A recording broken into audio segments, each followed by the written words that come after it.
this arm position that we have, it's actually asking us to have our arms fairly high over the head.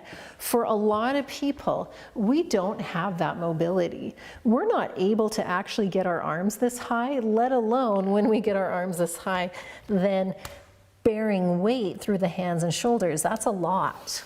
So being able to improve your mobility goes a long way. So how to get good at downward facing dog actually can start long before you do downward facing dog. But let's say you're not there yet and you're doing a yoga class and the teacher goes, let's go into downward dog, and you've watched this tutorial and you go, wait, my shoulder mobility isn't there yet. I got you.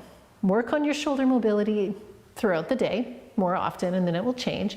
But in the moment of down dog, let's do a few things. So one of the things that we can really do is maybe move our hands a little bit wider.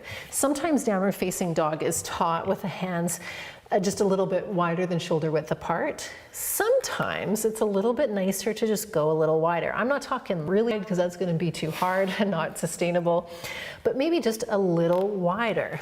And sometimes you'll have to play around with this. Hands a little bit wider, and then that gives a little bit more space for you to do the pose. Now here's the other thing, getting your legs out of the equation, because if we tight hamstrings, it's going to be harder for the arms to find the reach. So when you bring your knees bent and you let your sit bones and your pelvis kind of reach up and back, keeping the knees bent, all of a sudden it gives us a little bit more length in the upper body, as opposed to trying to get your legs straight, heels to the ground, and then the whole body just does some sort of weird little plank down dog thing, because we don't have the posterior chain ability. Like maybe your hamstrings aren't tight or a little bit more tight, and that's of length.